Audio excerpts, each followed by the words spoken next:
Assalamualaikum warahmatullahi wabarakatuh. Berjumpa kembali dengan pembelajaran fisika bersama Yanti dari SMA Lasra. Kali ini kita akan membahas tentang gelombang elektromagnetik. Oke, sebelumnya kita sudah mengenal ya gelombang. Gelombang itu kan getaran yang merambat. Nah, salah satu jenis gelombang itu adalah gelombang elektromagnetik. Nah, gelombang elektromagnetik ini merupakan gelombang yang merambat tanpa medium perantara. Oke. Contohnya seperti gelombang cahaya tampak. Nah, ini perhatikan, ini ada cahaya monokromatik. Ketika kita sinari ke sebuah prisma, nah, maka akan terurai cahaya ini yang tadinya monokromatik menjadi polikromatik, yaitu berupa sinar-sinar warna pelangi, magical ebeniu. Oke, sifat-sifat dari gelombang elektromagnetik ini terdiri atas yang pertama, gelombang elektromagnetik itu bagiannya merupakan gelombang yang terdiri atas gelombang listrik dan gelombang magnet. Jadi, gelombang elektromagnetik ini merupakan gabungan dari gelombang listrik dan gelombang magnet yang arahnya saling tegak lurus. Nah, yang kedua, gelombang elektromagnetik ini merupakan gelombang transversal. Yang ketiga, gelombang elektromagnetik ini merambat tanpa medium perantara atau dia berupa radiasi. Yang keempat, gelombang elektromagnetik ini tidak bermuatan. Artinya, tidak dapat dibelokkan oleh medan listrik maupun medan magnet.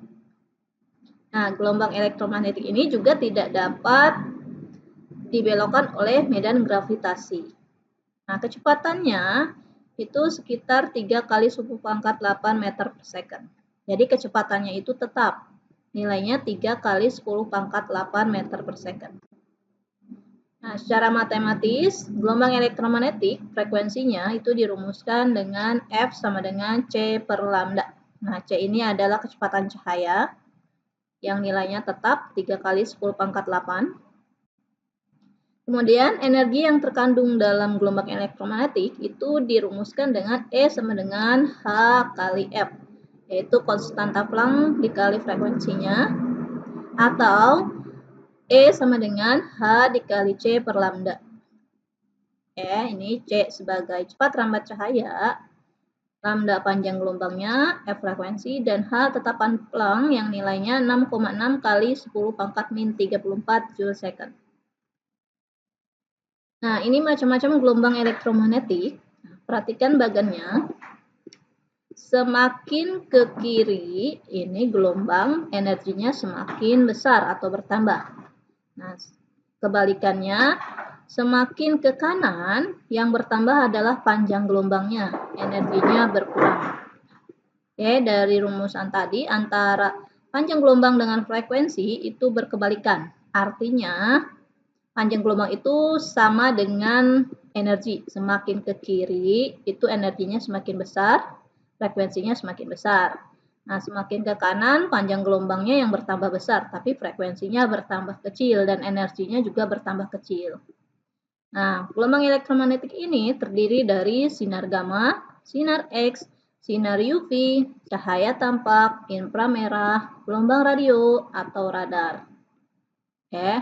Nah, dari mana kita bisa tahu energinya bertambah besar atau bertambah kecil? Contoh dari cahaya tampak. Ketika kita memasak, itu yang namanya api kompor, semakin biru artinya semakin cepat kita proses memasak karena energinya semakin besar. Nah, sebaliknya jika apinya berwarna merah, maka itu artinya energinya kecil. Dia tidak bisa cepat panas. Jadi yang baik itu biasanya kompor yang apinya berwarna biru. Kita lanjut. Nah, manfaat dari gelombang elektromagnetik itu apa saja? Gelombang elektromagnetik yang pertama yaitu gelombang radio. Nah, gelombang radio ini dihasilkan oleh muatan-muatan listrik yang dipercepat melalui kawat-kawat penghantar. Muatan-muatan ini dibangkitkan oleh rangkaian elektronika yang disebut osilator. Nah, gelombang radio ini dipancarkan dari antena dan juga diterima oleh antena. Nah, gelombang ini biasanya dimanfaatkan untuk teknologi radio, televisi, telepon, dan radar. Selanjutnya adalah gelombang mikro. Gelombang mikro atau namanya microwave itu dihasilkan oleh tabung klistron yang berfungsi sebagai penghantar energi panas. Jika gelombang mikro diserap oleh sebuah benda, maka akan muncul efek pemanasan pada benda tersebut. Jika makanan menyerap radiasi dari gelombang mikro ini, maka makanan menjadi panas. Nah, gelombang mikro ini biasanya dimanfaatkan dalam teknologi microwave. Jadi buat bikin bolu biasanya microwave ya. Buat masakan biar lebih cepat. Gelombang elektromagnetik selanjutnya yaitu sinar inframerah. Sinar inframerah itu dihasilkan oleh elektron dalam molekul-molekul yang bergerak ketika benda dipanaskan. Energi yang dilepaskan oleh atom dan molekul bergetar dalam bentuk radiasi inframerah. Nah, sinar inframerah itu digunakan biasanya pada remote TV, transfer data pada ponsel, yang namanya itu biasanya kita namakan dengan infrared ya, dan terapi fisik. Selanjutnya adalah cahaya tampak. Seperti namanya, gelombang ini dapat ditangkap langsung oleh mata manusia. Nah, gelombang ini terdiri dari 7 macam warna. Urutan dari yang paling besar frekuensinya itu adalah merah, jingga, kuning, hijau, biru, nila, dan ungu. Nah, gelombang cahaya tampak itu digunakan pada laser, dalam serat optik, pada bidang telekomunikasi dan kedokteran. Selanjutnya yaitu sinar ultraviolet atau sinar UV. Matahari adalah sumber utama yang memancarkan sinar ultraviolet di permukaan bumi. Nah, sinar ultraviolet juga dapat dihasilkan oleh transisi elektron dalam orbit atom, busur karbon, dan lampu merkuri. Sinar ultraviolet itu biasanya dimanfaatkan untuk lampu UV, untuk mengecek uang palsu, dan untuk operasi mata tasik. Selanjutnya adalah sinar X. Nah, ini sinar X itu populer dengan ronsen ya. Ya, sinar X itu memiliki panjang gelombang yang sangat pendek dan frekuensi yang tinggi. Sinar X itu mempunyai daya tembus yang sangat kuat yang dapat menembus buku tebal. Buku tebal ya. Nah, kayu setebal beberapa sentimeter itu dan plat aluminium setebal 1 cm itu gelombang sinar X dimanfaatkan. Bisa ditembus oleh gelombang sinar X.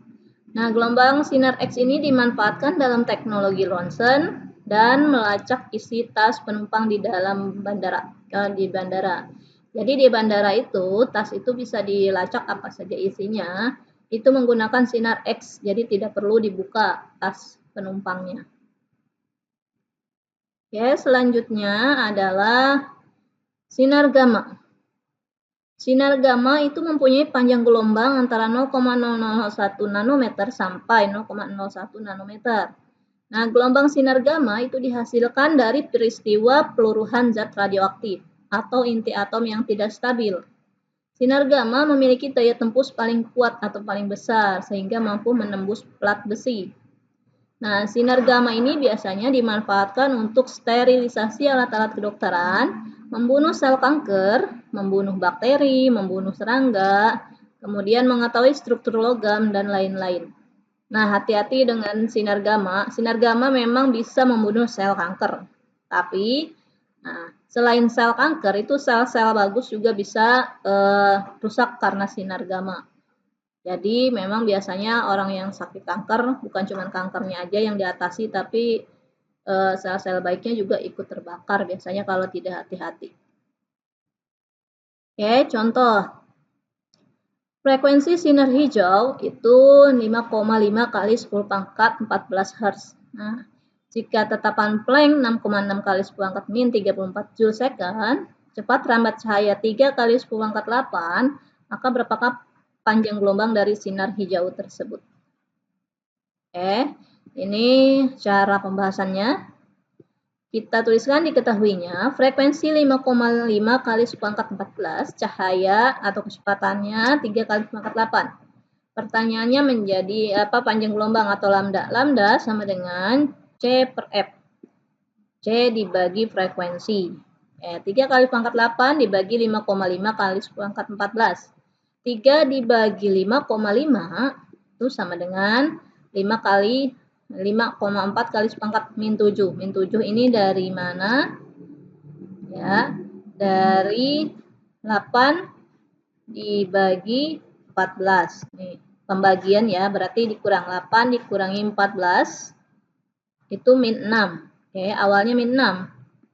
Nah, ini 3 dibagi 5,5 sebenarnya 0,54.